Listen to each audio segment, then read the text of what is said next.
Bakit nga ba nakakalito ang markang pana o arrow sign?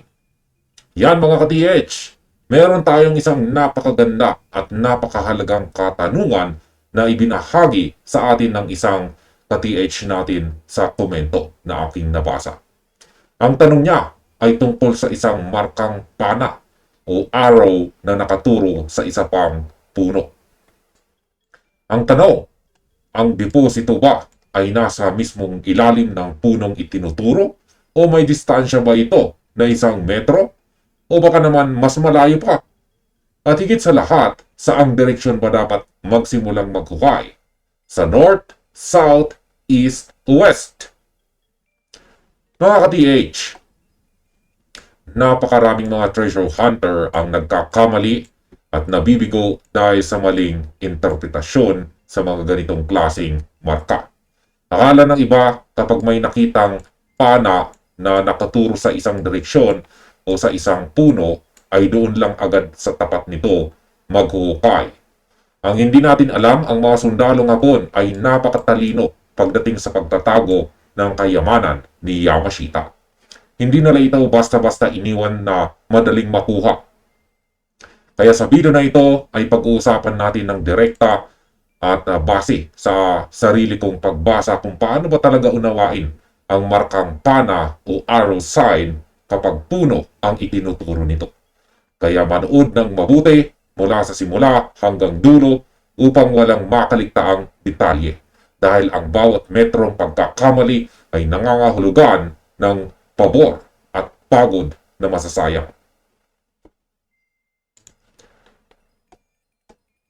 Direktang pag-usapan natin ang kalikasan ng markang pana. Sa sarili ko pong pagbasa at karanasan sa larangan ng paghahanap, ang arrow o pana ay isang directional marker o isang markang nagbibigay ng direksyon.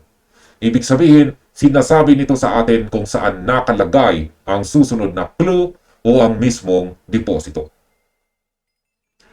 Kapag ang isang marka ay nakaukit sa isang bato o sa isang matandang puno at malinaw na nakaturo ito sa isa pang partikular na puno, ang unang dapat mong isipin ay hindi agad doon sa ilalim ng punong iyon nakabaon ang deposito.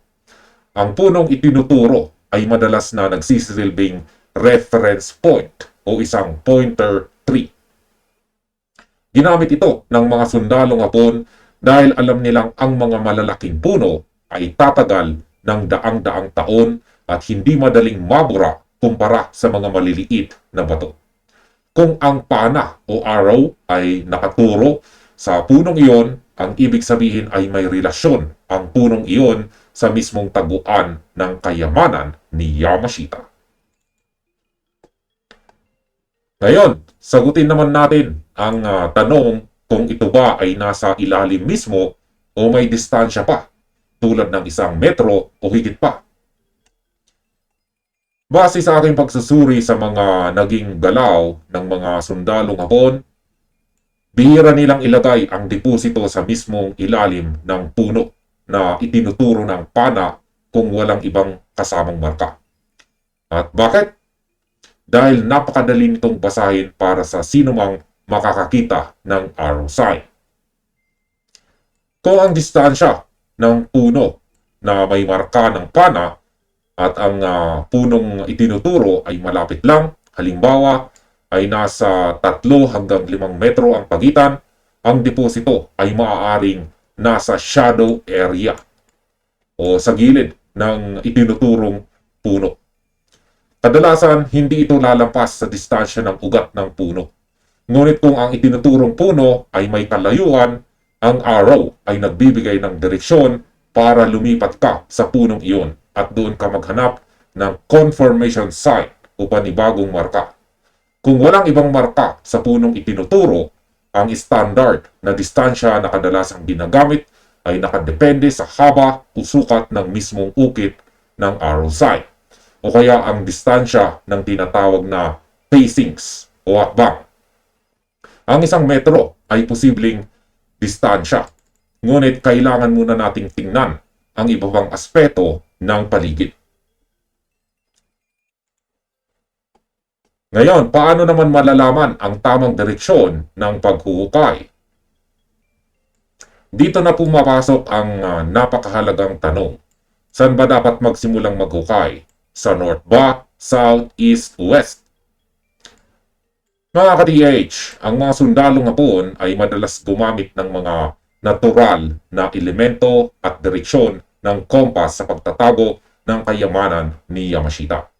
Kapag nakatayo ka na sa harap ng punong itinuturo ng pana o arrow sign, huwag kang basta bubunot ng pala at maghukay kung saan-saan. Una mong tingnan kung nasaan ang direksyon ng silangan or east at kanluran or west. Bakit silangan at kanluran? Dahil ang pagsikat at paglubog ng araw ay ginagamit din nilang basihan para sa mga anino ng puno sa partikular na oras ng araw. Kung ang punong itinuturo ay walang ibang ukit, tignan mo ang bahaging nakaharap sa timog o south o hilaga o north. Sa aking karanasan, ang direksyong south ang madalas na pinipili ng mga sundalong Hapon para sa paghuhukay ng tunnel o pagbaba ng deposito dahil sa magandang posisyon ng lupa at sikat ng araw na hindi direktang nagpapakita ng pagbabago sa kulay ng damo o lupa kung natapos na ang pagbaba. Subalit ang pinakamatalinong paraan ay ang paghahanap ng tinatawag na disturbance. Ayan, disturbance sa lupa sa paligid mismo ng puno. Tingnan kung aling panig ng puno ang may mas malambot na lupa o may mga lumubog na bahagi paglipas ng panahon. Dahil karamihan sa ating mga ka-PH dito sa Pilipinas ay walang mga modernong kagamitan tulad ng mga mamahaling scanner, kailangan nating umasa sa ating talas ng mata, sentido komon at tamang pagbasa sa kalikasan. Kapag naroon ka na sa punong itinuturo ng pana or arrow sign, maglaan ka ng oras na linisin ang paligid nito. Suriin mo ang foundation nito or ang kinatatayuan ng puno para mismong masuri ito. Mayroon bang kakaibang hugis ang mga ugat nito? May mga ugat ba na tila pinutol at muling tumubo noong unang panahon? Ang mga sundalong Hapon ay naghuhukay bago pa man lumaki ng gusto ang mga punong ito. O kaya naman ay nagtatanim sila ng puno sa ibabaw mismo ng deposito upang magsilbi itong natural na takip at proteksyon. Kung ang deposito ay nasa ilalim ng puno, mapapansin mo na ang paglaki ng puno ay may kakaibang direksyon o kaya ay may stunted growth o hindi pantay ang paglago ng mga sanga dahil sa semento, uling o kemikal na inilagay sa ilalim upang protektahan ang kayamanan ni Yamashita. Ngayon, paano mo sisimulan ang pagpapasya kung saan ka maghuhukay? Para sa ating ka-TH na nagtanong sa comment section at sa lahat ng nakakaranas ng ganitong sitwasyon, narito ang iyong magiging hakbang na plano na walang ginagamit na kung anong-anong aparato kundi ang iyong diskarte at tamang pag-iisip. Una, sukatin mo ang distansya sa markang arrow sign patungo sa itinuturong puno. Kung ang distansya ay eksaktong nasa mga metro na madaling bilangin, halimbawa 5 metro o 10 metro, isulat mo ito. Ikalawa ay pumunta ka sa itinuturong puno at tignan mo ang tapat na direksyon kung saan galing ang pana. Kung ang pana ay nanggaling sa hilaga at nakaturo sa timog, ang unang spot na dapat mong suriin ay ang hilagang bahagi ng puno, ang bahaging nakaharap sa marka. Ang ikatlo, kung doon sa bahaging iyon ay may nakita kang malaking ugat na tila bumaluktot o may kakaibang formasyon na bato sa ilalim, maaari kang magsimulang mag-test dig sa distansyang 1 metro mula sa katawan ng puno. Ang paghukay sa distansyang 1 metro ay ligtas dahil hindi mo agad masisira ang pangunahing ugat ng puno na maaring magdulot ng pagbagsak nito, at sapat na ito upang makita mo kung ang ilalim ng lupa ay virgin oil o disturbed oil. Ang disturbed oil o lupang nahukay na noon ay mas malambot. May halong uling, tipak ng bato, o kaya ay kakaiba ang kulay kumpara sa nakapaligid na natural na lupa. Ngayon, pwede bang mas malayo pa sa 1 metro ang deposito? Isang malaking posibilidad din na ang deposito ay mas malayo pa sa 1 metro mula sa puno. May mga pagkakataon na ang puno ay nagsisilbi lamang na gate o pinto. Ibig sabihin, ang pana ay nakaturo sa puno at pagdating mo sa puno, dapat kang humanap ng isa pang marka.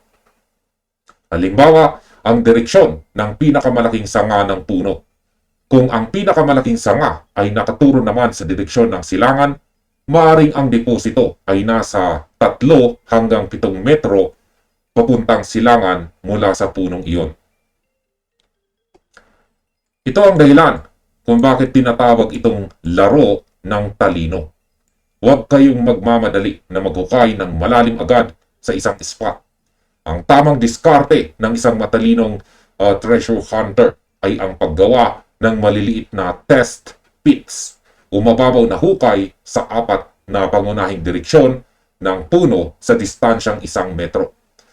Kapag sa isa sa mga direksyon na iyon ay nakatagpo ka ng kakaibang layer ng lupa, gaya ng pulang lupa na may kasamang uling, o kaya naman ay mga batong galing sa ilog na hindi naman dapat naroroon, iyon ang malinaw na sinyales na doon ang tamang daan pababa sa deposito.